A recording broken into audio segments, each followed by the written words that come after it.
Hello বন্ধুরা, সবাই কেমন আছেন? আশা করছি সবাই ভালো আছেন আর ভালো থাকবেন।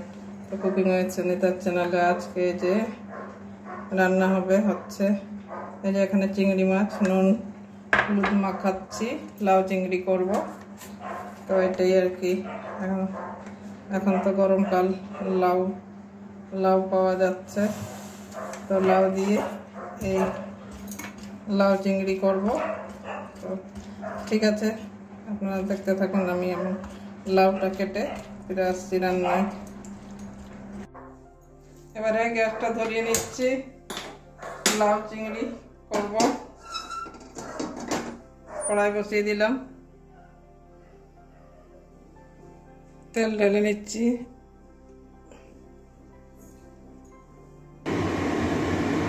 বন্ধুরা, আজকে চিংড়ি মাছ ভাজবো না, এই যে ফোড়নে দিয়ে দিচ্ছি সাদা জিরে,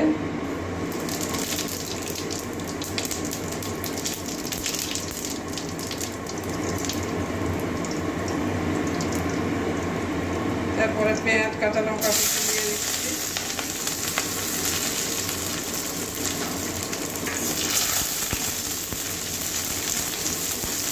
পেঁয়াজটা ভালো করে ভেজে নেব বাদামি কালার পর্যন্ত। পেঁয়াজটা অনেকটা ভাজা হয়ে গেছে। এবারে আদা রসুনের পেস্ট এক চামচ দিলাম,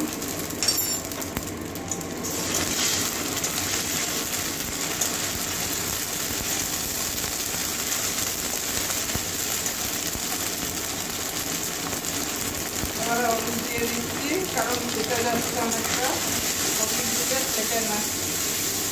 আদা রসুন দেওয়ার পর অনেক সময় থেকে আসে, তাহলে হলুদটা দিলাম, তাহলে আর ফুটছে না। এবারে বাকি মশলাগুলো সব দিয়ে দেবো ওকে একে। জিরে বাটা, মানে জিরে গুঁড়ো আর কি, ধনে গুঁড়ো,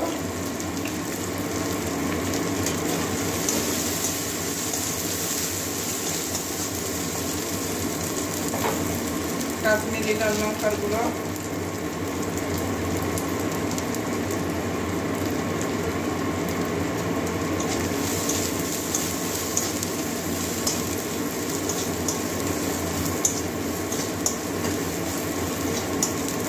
জল দিয়ে মশলা কষাবো না, চিংড়ি মাছটা ভাজা করিনি, তো ওরকমই দিচ্ছি। এই চিংড়ি মাছ থেকে যা জল বেরোবে ও দিয়েই আমার মশলাটাও কষানো হয়ে যাবে।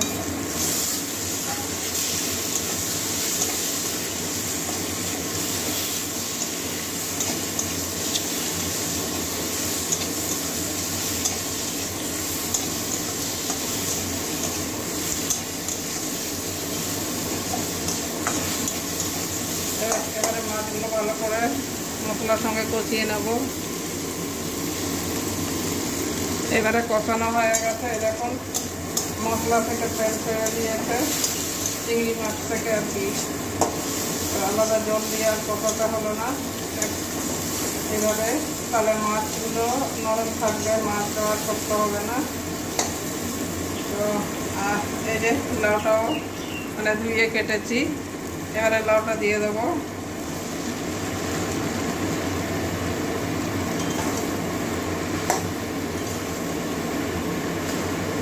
লাউ থেকে তো অনেক জল বেরোয়, জলও দিতে লাগবে না। এই মিডিয়াম আছে ভালো করে কষিয়ে নুনটা পরিমাণ মতো নুন দিয়ে দিচ্ছি।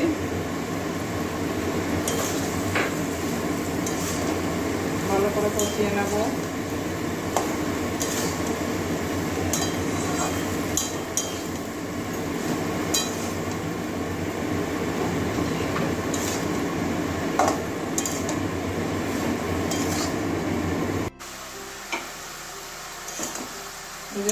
ভালোভাবে মশলার সঙ্গে কষানো হয়ে গেছে লাউটা, আর লাউ থেকে জলও ছাড়তে শুরু করে দিয়েছে। এই যে ওই আস্তে আস্তে মানে মিডিয়াম আঁচে রান্না করব, ঢাকা দিয়ে দেবো, তাহলে লাউটাও সিদ্ধ হয়ে যাবে আর জলও লাগবে না, আমার জল দিতেও লাগবে না।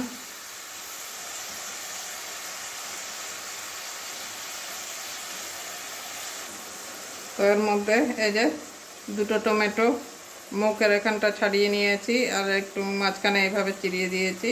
তো এখন এই দুটো দিয়ে দেবো, কারণ আগে টমেটো দিলে টক হয়ে গেলে লাউটা সিদ্ধ হতে চাইবে না।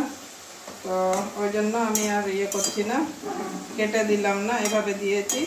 যখন সিদ্ধ হয়ে যাবে তখন খুন্তির সাহায্যে এই দুটো টমেটো আমি ভেঙে দেবো। তো এই দেখুন কত জল বেরোচ্ছে লাউ থেকে।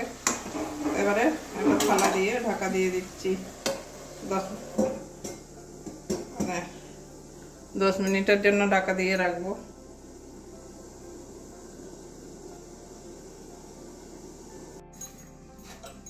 এবারে ঢাকনাটা খুলে দেখছি আমার লাউ তরকারিটা।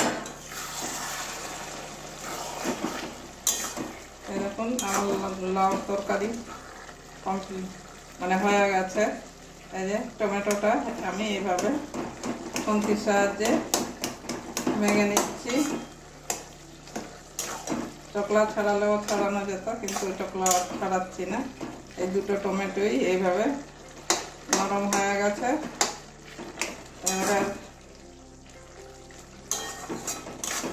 ধনে পাতা থাকলে ধনে পাতা দিতাম, কিন্তু আমার কাছে এখন ধনে পাতা নেই।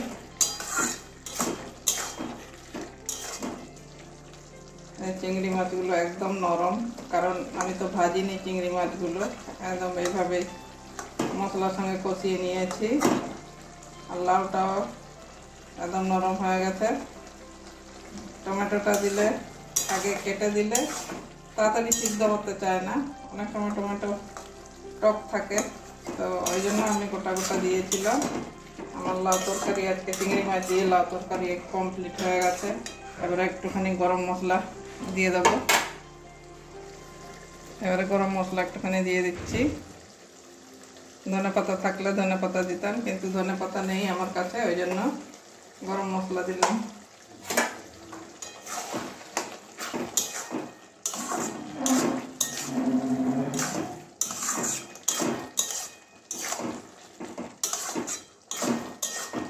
এবারে আটটা নামানো সব এরকমই ঠিক আছে।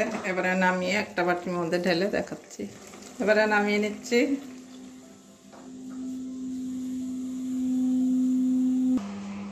বন্ধুরা, আজকে আমার লাউ চিংড়ি একদম কমপ্লিট হয়ে গেছে। তো কেমন হয়েছে কমেন্ট তো অবশ্যই করবেন। আর আপনারাও এইভাবে একদিন রান্না করে খেয়ে দেখবেন। চিংড়ি মাছ আমি তো ভাজলাম না, ভাজা ছাড়াই রান্না করেছি। তা আমার এই লাউ চিংড়ি রান্নাটা যদি ভালো লেগে থাকে, অবশ্যই একটা পুরনো বন্ধুরা চ্যানেলে লাইক দিয়ে দেবেন, আর নতুন বন্ধুরা একটা লাইক দিয়ে পুরো ভিডিওটা দেখবেন। আর চ্যানেলে নতুন হলে সাবস্ক্রাইব করে নেবেন। তো বন্ধুরা, আজকের জন্য এইটুকুই। আবার অন্য কোনো দিন অন্য রান্না নিয়ে আসবো। সবাই ভালো থাকবেন। গরম এখন তো যা গরম পড়েছে, খুব গরম পড়ে গেছে, তাই গরমে ভালো থাকুন সবাই। আজকের জন্য এইটুকুই। টাটা।